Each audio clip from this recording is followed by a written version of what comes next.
में कर्मचारी अपनी मांगों को लेकर लामबंद हो रहे हैं। कई कर्मचारी संगठन चरणबद्ध तरीके से आंदोलन भी कर रहे हैं। उधर इस बीच कर्मचारियों ने गौ कैबिनेट और जल कैबिनेट की तर्ज पर कर्मचारी कैबिनेट बनाने की मांग कर दी है, ताकि कर्मचारियों की मांगों को एक साथ सुना जा सके। करीब 3 महीने बाद विधानसभा चुनाव होने हैं। ऐसे में कर्मचारियों ने अपनी मांगों को लेकर संगठित होना शुरू कर दिया है। कांग्रेस ने बीजेपी पर वादा खिलाफी का आरोप लगाया और कर्मचारी की मांगों को अपने वचन पत्र में शामिल करने की बात कह दी। ऐसे में बीजेपी कर्मचारियों के मुद्दे को कैसे टैकल करती है, अब यह देखने वाली बात होगी। लेकिन क्या वाकई में कर्मचारियों की नाराजगी से बदलेगी मध्य प्रदेश की चुनावी बिसात? इसी पर शुरू करते हैं आपकी बात।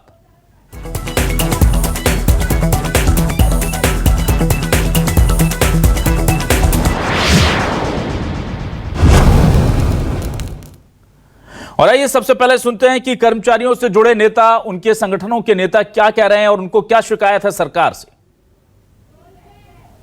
गो कैबिनेट होती है, युवा कैबिनेट होती है, अन्य कैबिनेट होती हैं, जल कैबिनेट होती हैं। तो मध्य प्रदेश शासन को चाहिए कि एक कर्मचारी कैबिनेट भी करके कर्मचारियों की समस्याओं का हल किया जाना चाहिए। आखिर कर्मचारी भी शासन के बड़े अंग हैं।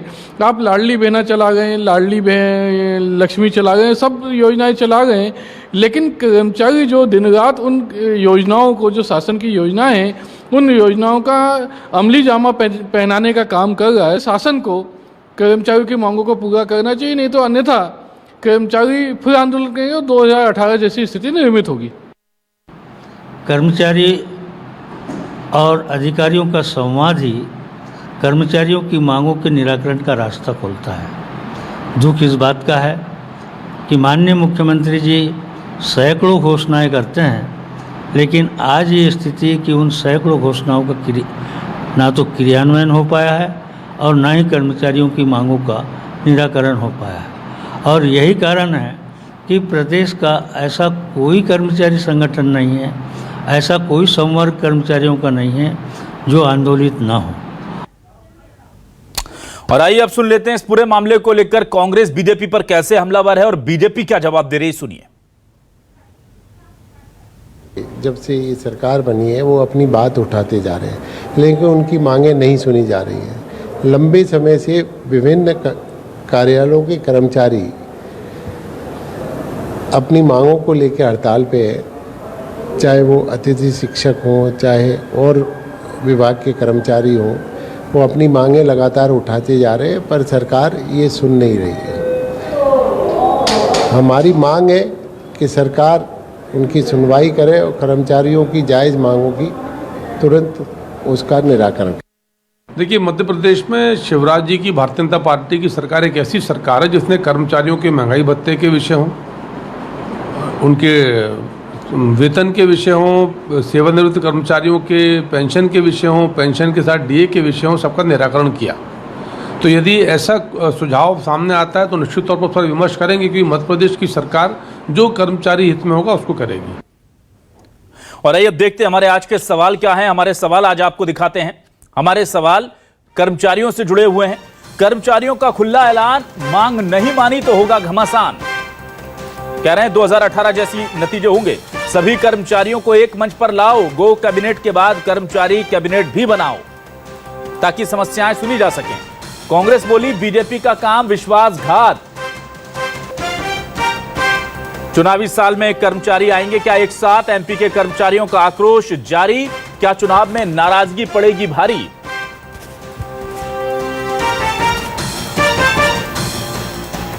और आइए सीधे रुक करते हैं अपने खास मेहमानों का तारुफ करा देता हूं। मेरे साथ जुड़े हुए हैं बीजेपी से वरिष्ठ नेता राकेश शर्मा जी। बहुत स्वागत करता हूं राकेश जी आपका हमारे इस खास डिबेट शो में। कांग्रेस से वरिष्ठ नेता प्रवक्ता अजीत भदौरिया साहब हमारे साथ जुड़े हुए हैं। Ajit ji, welcome to my show sir. अध्यक्ष मध्य प्रदेश संविदा कर्मचारी संघ रमेश राठौर साहब हमारे साथ जुड़े हुए हैं। राठौर जी, बहुत स्वागत करता हूं आपका। और वरिष्ठ पत्रकार सुरेश शर्मा जी मेरे साथ जुड़े हुए हैं। सुरेश शर्मा जी, बहुत बहुत स्वागत है सर आपका। सबसे पहले मैं आता हूं रमेश राठौर जी आपके पास। कर्मचारियों के लिए चूंकि आज हमने दिन दिया है, मैं जानना चाहता हूं क्या मांगे हैं, और जो आपने अपने बयान में जो हमने अभी दर्शकों को दिखाया लास्ट में, उसमें आपने एक लाइन कही कि अन्यथा 2018 जैसे नतीजे होंगे, इसका क्या मतलब है? देखिए, हम शासन प्रशासन के अंग हैं और शासन प्रशासन की जो भी योजनाएं होती हैं उनके क्रियान्वयन का काम जितने भी प्रदेश के 10 से 15 लाख कर्मचारी हैं, चाहे वो नियमित हों, चाहे संविदा हों, चाहे दैनिक वेतन भोगी हों, स्थायी हों, अस्थायी करने का काम करते हैं। तो माननीय मुख्यमंत्री जी हमारे प्रदेश के मुखिया हैं और मुखिया होने के साथ साथ वो हमारे पालक भी हैं। तो हमारी जो भी समस्याएं हैं उन तक पहुंचाना हमारा धर्म है और उन समस्याओं को निराकरण करना उनका भी धर्म है।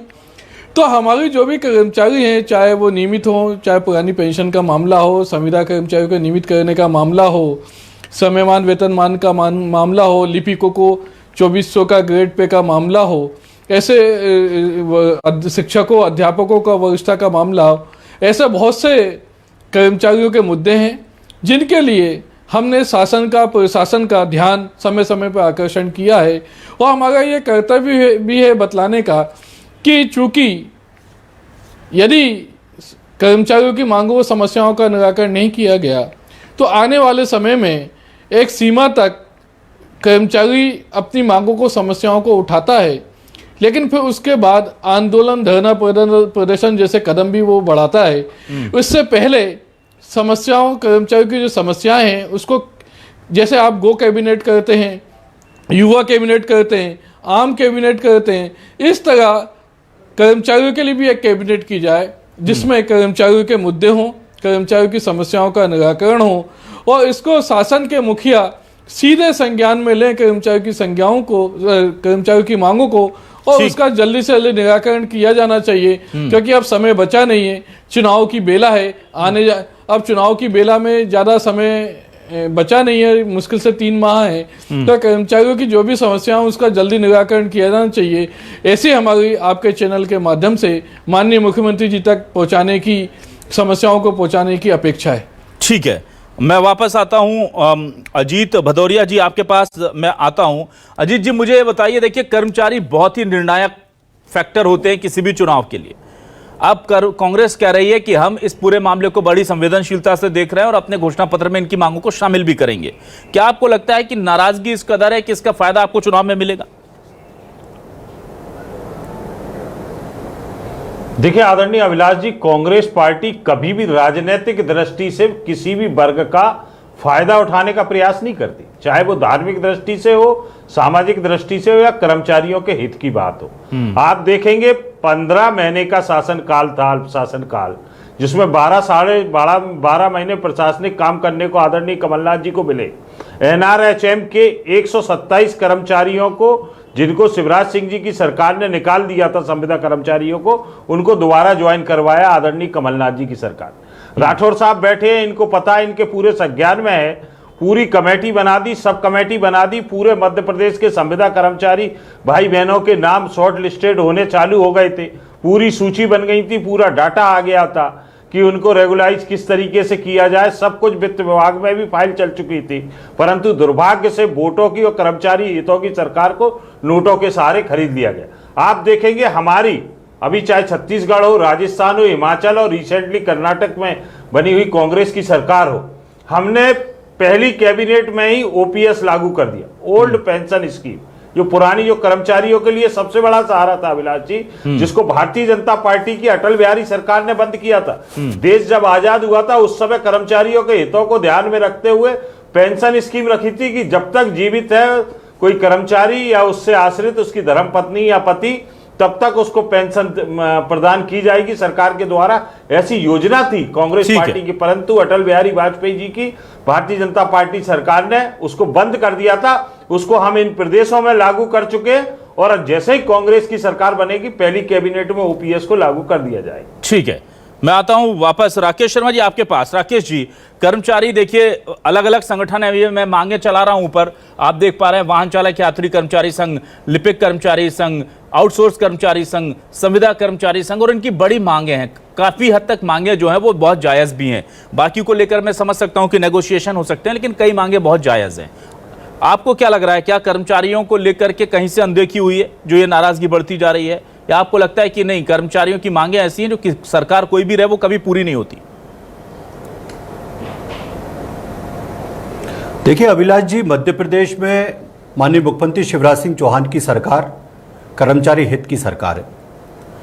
मेरे विद्वान साथी रमेश राठौर जी ने जिस बात को कहा, मैं उससे पूर्णतः सहमत हूँ कि मध्य प्रदेश की सरकार की जो योजनाएं चल रही हैं उसको अगर मूर्त रूप देने का काम कर रहे हैं तो ये कर्मचारी वर्ग कर रहे हैं। और इन कर्मचारी वर्ग का ही सहयोग है कि मध्य प्रदेश में हर योजना पूरी तरह से आम आदमी तक पहुंच पा रही है। मुझे नहीं लगता कि भारतीय जनता पार्टी की सरकार कभी अपने इन भाइयों को, कर्मचारी भाइयों को किसी तरह से नाराज होने देगी। आदरणीय अविनाश जी, मध्य प्रदेश पहला ऐसा राज्य था जिसने 7वां वेतनमान लागू किया। अविनाश जी, मध्य प्रदेश ऐसा एकमात्र राज्य है जो कर्मचारी को 38% डीए दे रहा है। 4% डीए भी मुझे लगता है कि आने वाले चंद दिनों में मिल जाएगा। माननीय मुख्यमंत्री जी ने इस बात को रखा है कर्मचारियों के सामने कि 4% डीए भी आपको मिलने वाला है। तो केंद्र की सरकार जो 42% डीए दे रही है, उतना डीए मध्य प्रदेश की सरकार कर्मचारियों को देने की तैयारी कर चुकी है। मुझे बड़ा अच्छा लगता है कि कर्मचारी बंधु जब बात करते हैं तो मध्य प्रदेश में कर्मचारी कल्याण समिति का गठन किया गया है, जिसमें रमेश चंद्र शर्मा जी को उसका अध्यक्ष बनाया गया है। कर्मचारी से संबंधित कोई भी विषय होता है सीधे कर्मचारी कल्याण समिति के अध्यक्ष से जाके मिल सकते हैं, रमेश चंद्र शर्मा जी से, जिनका बल्लभ भवन में कार्यालय है, और वो सरकार और कर्मचारियों के बीच सेतु का काम करते हैं। कर्मचारी जो भी अपनी बात रखता है वो सीधे सरकार के संज्ञान में माननीय रमेश चंद्र शर्मा जी लाते हैं। मेरे विद्वान साथी अजीत भदौरिया साहब कह रहे थे जब हमारी सरकार थी तो कर्मचारी बड़े खुश थे। दो बात बताना चाहूंगा आपके सामने जी कि मध्य प्रदेश में कर्मचारी कमलनाथ सरकार में डीए के लिए प्रदर्शन करते थे। इनने लॉलीपॉप पकड़ा दिया था कि हम 1 साल बाद आपको डीए देंगे, पर डीए मिला नहीं था। दूसरी बात, यादगारी शाहजहानी पार्क में अतिथि विद्वान महिला और पुरुष प्रदर्शन कर रहे थे, जिसमें से 5 अतिथि विद्वानों ने आत्महत्या कर ली थी। उनके छोटे से छोटे बच्चे, मासूम बच्चे अनाथ हो गए। उसमें महिलाओं ने अपना मुंडन कराया था। अविनाश जी, अगर किसी महिला का एक बाल टूट के गिर जाता है, 10 डॉक्टरों से सलाह लेती है और 10 लोगों से बात करती कि मेरा एक बाल टूट गया। वो महिलाएं अगर मुंडन करा रही तो कहां थे माननीय कमलनाथ, कहां थी इनकी सरकार, कहां थे इनके मंत्री? क्यों नहीं उनकी याद आ रही थी अतिथि विद्वानों की, और उनकी समस्या क्यों नहीं दूर हो पा रही थी? ठीक है। मेरा एक और कहना है कि आज मध्य प्रदेश में जो कर्मचारियों ने अपनी मांग सरकार के सामने रखी है, माननीय मुख्यमंत्री जी उस पर आगे कदम बढ़ा चुके हैं। उसके लिए पूरा मसौदा तैयार हो गया है और आने वाली किसी भी कैबिनेट में इन कर्मचारियों की बहुत सारी मांगों के बारे में सरकार घोषणा करेगी। ठीक है, सुरेश शर्मा जी के पास आता हूं। सुरेश शर्मा जी, मुझे बताइए, क्या वाकई में कर्मचारियों की नाराजगी सरकार बनाने बिगाड़ने के लिए इस बार इतना बड़ा फैक्टर होगी कि इस पर असर आएगा? क्योंकि मुझे याद आता है कि दिग्विजय सिंह की कांग्रेस की सरकार के जाने के पीछे कर्मचारियों की नाराजगी बहुत बड़ी वजह थी, और उस पर उन्हें इतना कॉन्फिडेंस था कि उस वक्त उन्होंने बयान दिया था कि चुनाव तो मैनेजमेंट से जीता जाता है, और वही मैनेजमेंट उनका फेल हो गया था। क्या आपको लग रहा है कि इस बार यह गलती बीजेपी सरकार भी कर सकती है, या आपको लगता है कि नहीं, मांगे और उम्मीदें तो सारी पूरी नहीं होती, कमोवेश स्थिति ऐसी है कि इस असंतोष को थाम लिया जाएगा? देखिए अभिलाष जी, जो मांगे मैं देख रहा हूँ स्क्रीन पर भी और मेरी जानकारी में है, वो इतनी गंभीर नहीं है कि कोई भी सरकार उनको मानने से इनकार करे। बहुत सामान्य मांगे हैं और अधिकांश मांगे उसमें मान ली जाएंगी, मुझे ऐसा लग रहा है। दूसरा, मैं ये कहना चाहता हूँ कि चुनाव के साल में कोई भी सरकार हो, वो कभी भी ऐसी स्थितियां निर्मित नहीं करती जिनसे उनको चुनाव में नुकसान हो। अब तो थोड़े दिन बचे हैं चुनाव के, तो इसलिए मुझे सबसे पहला तो ये लगता है कि कोई ऐसी अप्रिय स्थिति नहीं बनेगी। ऐसा सभी राजनीतिक पार्टी, चाहे किसी की भी सरकार होती, वो ही ऐसा निर्णय लेती कि अप्रिय स्थिति नहीं बनो। लेकिन दूसरी बात मैं ये कह रहा हूँ कि रमेश राठौर जी बहुत योग्य नेता हैं, मैं जानता हूँ इनको, लेकिन जो है ये आंदोलन जैसी स्थिति चुनाव के समय ही क्यों बनती है? आप तो लंबे समय से अध्यक्ष हैं, तो ये काम हम पहले भी कर सकते थे, क्योंकि मैं भी ट्रेड यूनियन में पदाधिकारी हूँ, पत्रकारों की ट्रेड यूनियन में, और मुझे ये मालूम है कि आप जो है उस समय गले पर अंगूठा रखने का लाभ नहीं होता जब चुनाव नजदीक आ गए। ये बात आप तो रोजमर्रा के काम करने वाले लोग हैं, बड़े नेता हैं, आप तो पहले ही कर सकते थे, लेकिन चुनाव के समय आपका आंदोलन करना ये संदेश देता है कि कहीं न कहीं दबाव की पॉलिटिक्स है। तो मुझे लगता है दबाव की पॉलिटिक्स से बचना चाहिए। मैं अगली बात ये कहना चाहता हूं कि जो पुरानी पेंशन का मामला है, ये राजनीतिक सुगुफा है, और राजनीतिक सुगुफा इसलिए कि जब भी पुरानी पेंशन बंद की गई थी, कोई बड़ा आंदोलन नहीं हुआ, और उस बड़े आंदोलन में ये नहीं कहा गया कि ये पुरानी पेंशन क्यों है। मुझे आज भी विधानसभा का वो माननीय दिग्विजय सिंह जी का भाषण याद है, जब बजट के संबंध में बातचीत चल रही थी और दिग्विजय सिंह जी ने कहा था कि ये रिकॉर्ड है, विधानसभा के रिकॉर्ड में है, उन्होंने कहा कि मैं पेंशन और उनका डीए और ये इतना और सर आज के का वेतन इतना दे देता हूं कि मेरे पास बजट में बहुत ज्यादा डेवलपमेंट करने के लिए नहीं बचता। तो ये एक बड़ी योजना के तहत बंद किया गया था और उसके बाद कर्मचारियों की जो नियुक्ति है उसकी शर्तें स्पष्ट उसमें लिखा रहता है। ये बात सही है कि पुरानी पेंशन मिलने के संबंध में राजनीतिक नेतृत्व को निर्णय लेना है, लेकिन जब बंद किया गया था वो एक व्यक्ति का निर्णय न होकर के सभी के साथ हुई चर्चा और फाइनेंशियल इंस्टीट्यूट के बीच में हुई चर्चा का परिणाम था। उससे सरकारें घबरा गई थी और उन्होंने कहा कि हमारे पास राजस्व प्राप्तियां कम है, इसलिए ये जो विषय है मुझे लगता है कर्मचारियों की मांगों को मान लिया जाएगा और उन मांगों के आधार पर जो है असंतोष जैसी स्थिति निर्मित नहीं होगी। ठीक है रमेश राठौर जी, मैं आपके पास आता हूं। मुझे ये बताइए, संविदा कर्मचारी जो है एक बहुत बड़ा वर्ग है और ये कहा जाता है कि मध्य प्रदेश को अगर कोई इस वक्त चला रहा है तो वो संविदा कर्मचारी ही चला रहे हैं, क्योंकि रेगुलर कर्मचारियों की उतनी नियुक्ति हो नहीं पाई है, कुछ रिजर्वेशन के उसमें अटकी हुई हैं, कुछ परीक्षाओं के उसमें अटकी हुई हैं और बहुत सारी दिक्कतें, और बाकी जो रेगुलर कर्मचारी थे बहुत हद तक रिटायर हो गए। ऐसे में कितनी बड़ी तादाद में संविदा कर्मचारी मध्य प्रदेश में हैं और आपको क्या लगता है बीजेपी सरकार आपकी बात मान लेगी या आपको लग रहा है कि नहीं, इस बार भी आपको कांग्रेस सरकार पर, जैसा कि आप कह रहे थे, भरोसा है क्योंकि वो घोषणा पत्र में शामिल करने जा रहे हैं अपनी इन चीजों को? अगर बीजेपी सरकार में ये बातें मांग ली जाती हैं तो क्या आप बीजेपी के साथ हैं, सरकार के साथ रहेंगे? देखिए, कर्मचारी किसी भी राजनीतिक पार्टी से जुड़ा नहीं होता, ना वो किसी राजनीतिक पार्टी का व्यक्ति होता है। वो अपने मेहनत, अपने जो उसका काम होता है उससे जुड़ा होता है। हमेशा ये देखा गया है कि जब जब कर्मचारियों ने नाराजगी जाहिर की है या कर्मचारियों की समस्याएं मांगनी नहीं गई हैं तो उसने अपने चरणबद्ध आंदोलन और कई माध्यमों से शासन का ध्यान आकर्षण किया है। ये आने वाला समय ही बतलाएगा। यदि ये जाहिर सी बात है कि दैनिक वेतनभोगी का जिसने भी नियमितीकरण किया या जो कर्मचारियों की मांगे जिस सरकार ने मानी है उस सरकार का हमेशा पलड़ा भारी रहा है। तो ऐसा ये है कि यदि कर्मचारियों की मांगे, जो भी शासकीय कर्मचारी होते हैं, चाहे वो संविदा हो, दैनिक वेतनभोगी हो, कोई भी हो, यदि जो भी गवर्नमेंट उसकी, जो भी शासन उसकी मांग लेता है तो कहीं ना कहीं उस शासन की ओर कहीं ना कहीं उसको लाभ तो मिलता है। ठीक है, इसलिए कर्मचारी जो है किसी पार्टी का नहीं होता, लेकिन वो अपने मांगों को लेके हमेशा सजग होता है और हमेशा आंदोलन करता रहता है और शासन तक अपनी पीड़ा, अपनी समस्याएं पहुंचाता है। आज संविदा आप देखिए कि अवैध कॉलोनियों को वैध किया जा सकता है, तो संविदा कर्मचारियों को नियमितीकरण क्यों नहीं किया जा सकता?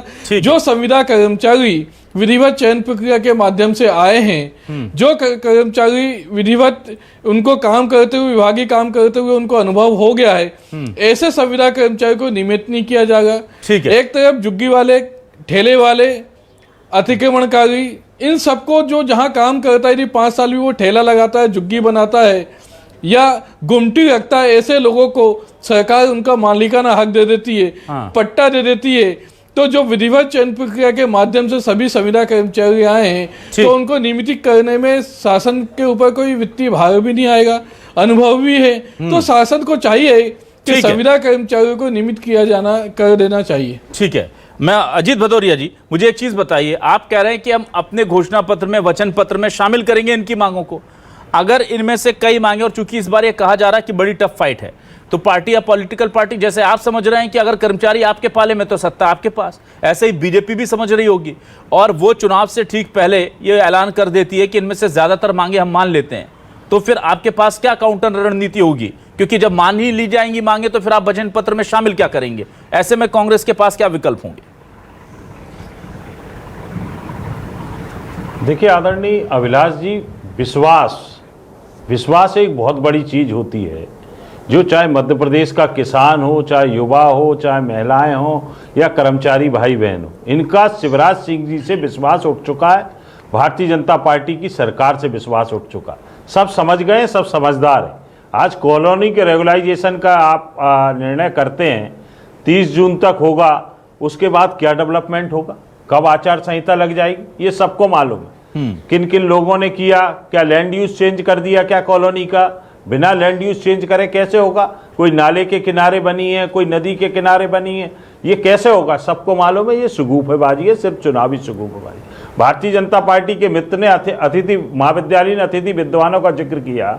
आदरणीय अभिलाष जी, कमलनाथ जी की कैबिनेट में उच्च शिक्षा मंत्री जीतू पटवारी जी की नोटशीट के आधार पे उनकी प्रक्रिया को आगे बढ़ा दिया था, रेगुलाइजेशन करने की प्रक्रिया को। तो ये सबको पता है। अगर शिवराज सिंह जी की इतने हितैषी है महाविद्यालयीन अतिथि कर्मचारियों का, शिक्षकों का, तो ग्वालियर में बैठे हैं 6 महीने से धरने पे, बरसात, सर्दी, गर्मी, अब 45 डिग्री 46 डिग्री, उनको कर दो ना आप। उनसे आज तक कोई बात करने तो सरकार का नुमाइंदा गया नहीं, वो लोग बेचारे खुलेआम बैठे हुए हैं धूप में।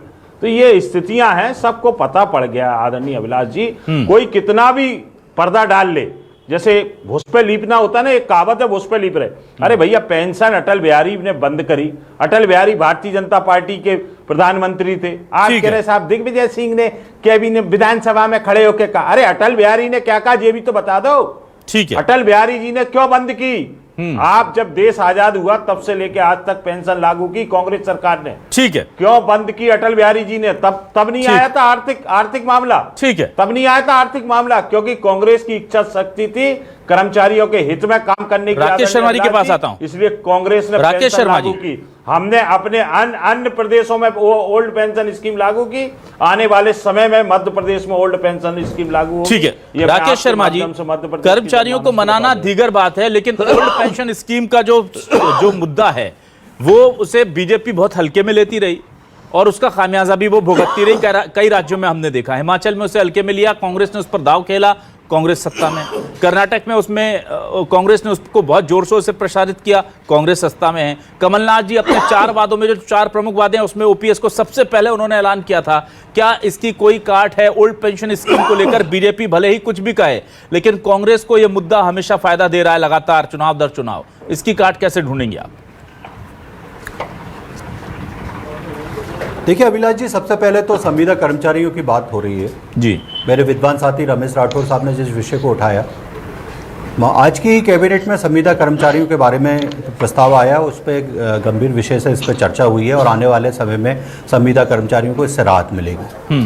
दूसरी बात मैं कहना चाहूँगा कि दैनिक वेतनभोगियों को मध्य प्रदेश की शिवराज सिंह चौहान सरकार ने रेगुलर किया।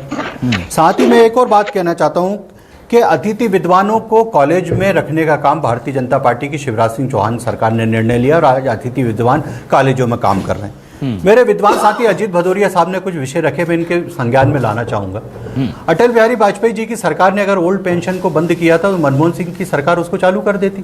क्यों मनमोहन सिंह जी ने कहा था कि इससे सरकार पर बहुत ज्यादा भार पड़ेगा? क्यों नहीं 10 साल की मनमोहन सिंह सरकार इसको लागू कर पाई थी? आज ये कहना है कि कर्नाटक में साहब लागू हो गई। कर्नाटक में 2 निर्णय लिए हैं कैबिनेट ने, पहली कैबिनेट में, जिसमें पहला निर्णय यह लिया गया है कि महिलाओं को 3000 रुपए महीना दिया जाएगा और दूसरा निर्णय लिया गया है कि उनको 10 किलो अनाज दिया जाएगा परिवार को। आप कहीं भी ओपीएस की बात नहीं हुई है कर्नाटक में। मुझे ये लगता है कि देखिए अजीत भदौरिया साहब, ये संसार बहुत तेजी से काम करता है। ये छोटा सा ये है ना इंस्ट्रूमेंट, अभी इस पे आप डालेंगे ना कि कर्नाटक की कैबिनेट ने क्या निर्णय लिया, 1 सेकंड में दोनों निर्णय आ जाएंगे। मेरा ये कहना, झूठ बोलिए, हमें कोई आपत्ति नहीं। मैं ये पूछना चाहता हूं, कमलनाथ जी की सरकार ने कहा था 4000 रुपए बेरोजगारी भत्ता देंगे, एक युवा का नाम बता दिए। 2 लाख किसान का कर्ज माफ करेंगे, एक किसान का कर्ज माफ हुआ तो वो बता दीजिए। 51,000 बेटी की शादी में। तो ये जो झूठ का जाल है ना, अब ये बार बार नहीं बैठेगा, काट की हांडी एक बार चढ़ती। मैं आपके चैनल के माध्यम से विद्वान साथी रमेश राठौर साहब को वादा करता हूं कि ये जो मांग को रख रहे हैं शिवराज सिंह चौहान की सरकार, आने वाले 1-1.5 महीने में वो हर मांग को पूरा करने के लिए तैयार है। पर मेरा ये कहना है कि कुछ मांगे ऐसी होती हैं जो सरकार को उसके निर्णय करने के बारे में सोचना पड़ता है। 4 मंत्रियों की एक विशेष समिति सरकार ने बनाई है जो कर्मचारियों की मांगों के बारे में डिस्कशन कर रही है, पूरे निर्णय कर रही है और वो आने वाले समय में सरकार के सामने उस पूरे प्रस्ताव को रखेगी। लगातार मुख्यमंत्री हो, चाहे विभाग के पीएस हो, एसीएस हो, चाहे मंत्री हो, सबके दरवाजे कर्मचारियों के लिए खुले। कर्मचारी कल्याण संघ का दरवाजा इनके लिए हमेशा रमेश चंद्र शर्मा जी उपलब्ध है, सीधे जाके बात कर सकते हैं। राकेश जी देखिए, लेकिन अगर कर्मचारी कल्याण संघ बनाया आपने और उसके बाद भी कर्मचारी आंदोलन कर रहे हैं, राकेश जी कर्मचारी कल्याण संघ एक बना हुआ है, सरकार ने संवेदनशीलता दिखाते हुए। अभिलाष जी, आप तो हिंदुस्तान के बहुत बड़े पत्रकार हैं। अभिलाष जी, आप हिंदुस्तान के बहुत बड़े पत्रकार हैं। छत्तीसगढ़ में पिछले 2 साल से चाहे शिक्षक हो, चाहे स्वास्थ्य विभाग के हो, चाहे सहकारिता के हो, चाहे कृषि के, सबके सब आंदोलन कर रहे हैं क्योंकि उनको 4% डीए नहीं मिला, 11% डीए नहीं मिला।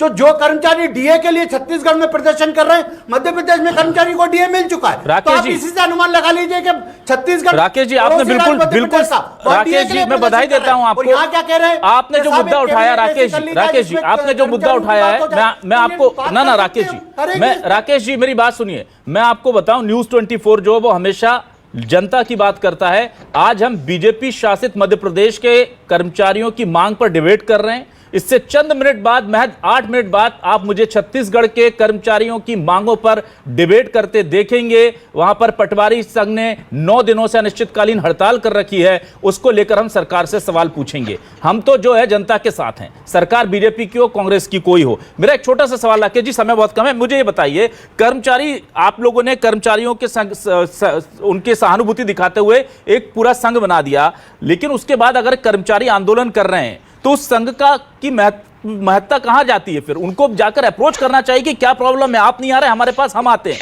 बताइए। ये सरकार के ऊपर इतने ज्यादा वादाखिलाफी के आरोप, जब इतनी अच्छी व्यवस्था आपने बीच में बना रखी, क्यों लग रहे हैं? क्या ये फेलियर उस संगठन का है, उस संघ का है?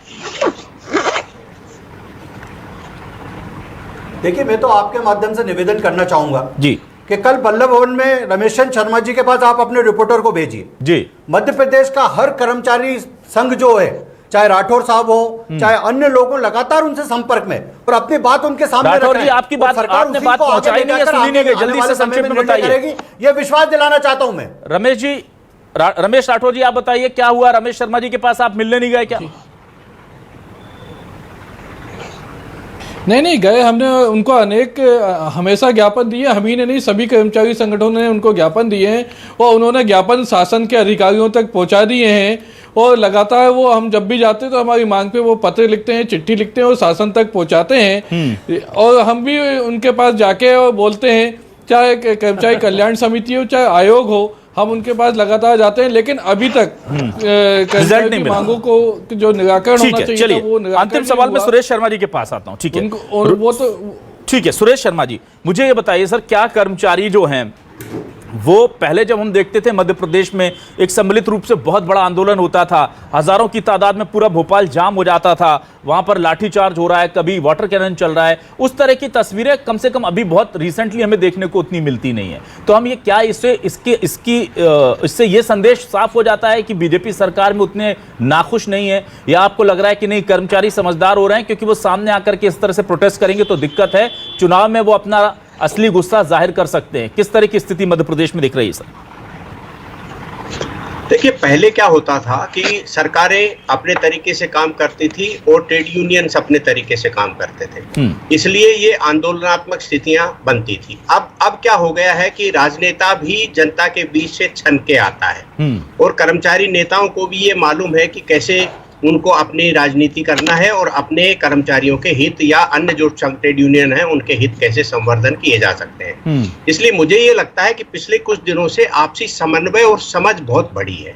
पहले नेता और दूसरे पक्षों में टकराहट जैसे वातावरण बनते थे, हमने व्यापारियों के आंदोलन देखे हैं, हमने और जो है इस प्रकार की स्थितियां देखी हैं, छात्रों के आंदोलन देखे हैं, लेकिन अब राजनेता भी परिपक्व हो गया है और वो समन्वय के साथ आगे बढ़ने की कोशिश करता है, क्योंकि जब से डेवलपमेंट की पॉलिटिक्स शुरू हुई है तो हर नेता के दिमाग में ये रहता है कि हम कैसे कैसे ज्यादा से ज्यादा डेवलपमेंट करें और कैसे से कैसे करके कर्मचारी, अधिकारी या छात्र या व्यापारियों के साथ समन्वय हो। तो जब से समन्वय की पॉलिटिक्स चली है उसके बाद से ये बड़े आंदोलन खत्म हो गए। ठीक है, मैं अपनी तरफ से अभिलाष जी एक बात कहना चाहता हूँ जी, और ये निश्चित रूप से विचार करने का विषय है। सरकारें कोई भी राजनीतिक पार्टी चलाए, उनके पास बजट का बड़ा मामला रहता है, इसलिए बहुत सी मांगे ऐसी होती है जो बजट के कारण आगे पीछे हो जाती है।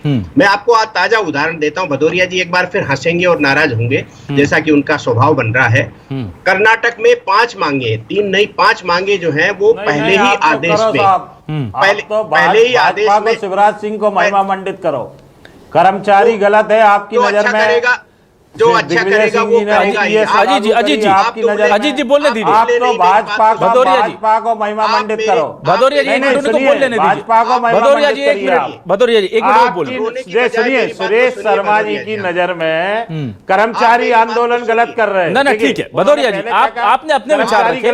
भदौरिया जी, आपने अपने विचार रखे, उन्हें भी बोल लेने दीजिए। भदौरिया जी, सभी फ्री। लगातार चीफ सेक्रेटरी का एक्सटेंशन कर रहे हैं। भदौरिया जी, अभिलाष जी, चीफ सेक्रेटरी का एक्सटेंशन कर रहे हैं, इस पर बोलिए। ठीक है भदौरिया जी, ठीक है कि भाई कर्मचारियों की मांगों पे भदौरिया जी, उन्हें अपनी बात रखने का पूरा मौका देना पड़ेगा ना। भदौरिया जी, आपने अपनी बात रखी, उन्होंने नहीं टोका आपको, प्लीज उन्हें बोलने दीजिए। भदौरिया जी, समय पर बोलिए भदौरिया जी। देखिए, आलोचना कोई करना अगर आपका अधिकार है। एनालिसिस अगर देखिए, या तो इनके आगे भाजपा लगा दीजिए अभिलाष जी, ना, ना। या तो भाजपा लगा दीजिए, ना, मुझे कोई आपत्ति नहीं। आप भाजपा ना की ना हार ना मत ना बनाना। अजीत भदौरिया जी, प्लीज आप अजीत जी, आप अपनी पार्टी को डिफेंड कर रहे हैं। अजीत जी, हम आपको नहीं बोलेंगे कि आपको किसके पक्ष में बोलना है। आप यहाँ बैठ करके अजीत जी, अजीत जी, आंदोलन अजीत जी, आप यहाँ बैठ करके आम आदमी पार्टी की तारीफ कीजिए, मैं नहीं रोकूंगा। आप बैठ करके शिवराज जी की तारीफ कीजिए, मैं नहीं रोकूंगा। सब फ्री है मेरे यहाँ। ना ना, सब बड़ास फ्री नहीं है। है, बड़ास में क्यों निकालूं? हमारी कांग्रेस की क्या बात? कोई बड़ास के चैनल पर मैं अगर आपको सुनिए, अजीत जी प्लीज, समय खत्म हो रहा है। अजीत जी, अजीत भदौरिया जी माफी के साथ। भदौरिया जी, सुरेश शर्मा जी को बात पूरी करने दीजिए। भदौरिया जी, आपकी आपत्ति दर्ज हो गई, सुरेश शर्मा जी को बात पूरी करने दीजिए। बोलिए सुरेश जी। ये अभिलाष जी, पूरे देश भर में जब भी पत्रकार बोलता है तो कांग्रेस उसको भाजपा के साथ जोड़ती है, इसलिए कोई बहुत बड़ा नहीं है, क्योंकि इन लोगों को सिखा के ये रखा गया है। ठीक है, मैं ये कह रहा था कि ये आर्थिक व्यवस्था का जो नहीं भेजा मामला जाता। है, आपने क्या कहा? कर्मचारी आंदोलन दबाव बनाने के लिए भदौरिया जी प्लीज, भदौरिया जी प्लीज उन्हें बोलने दीजिए। भदौरिया जी, आपके समय वो चुप थे। भदौरिया जी, आपके समय वो चुप थे, आप उन्हें बोलने दीजिए। सिखा के पढ़ा के भेजा जाता है।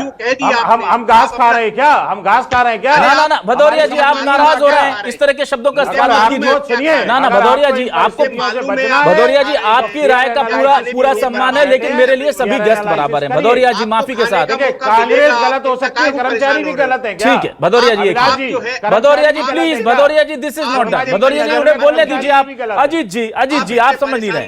अजीत जी प्लीज, मुझे मालूम शर्मा है जी, आप ठीक है। सुरेश शर्मा जी 20 सेकंड में सर आप बात पूरी करेंगे, हम ओवरशूट कर रहे हैं।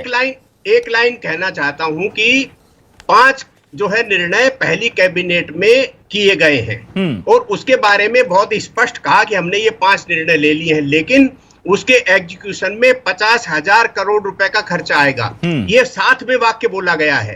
तो क्रियान्वयन तो तभी होगा ना जब 50,000 करोड़ होंगे। मैं केवल इतना कहना चाहता हूं। तो जब भी मांगे मानी जाएंगी, उसके लिए आर्थिक पक्ष को ध्यान में रखा जाएगा। ठीक है, और अभी चुनाव है तो मांगे मान लेने में उतनी कोई दिक्कत नहीं है, क्योंकि अभी 50,000 करोड़ तो देना नहीं है।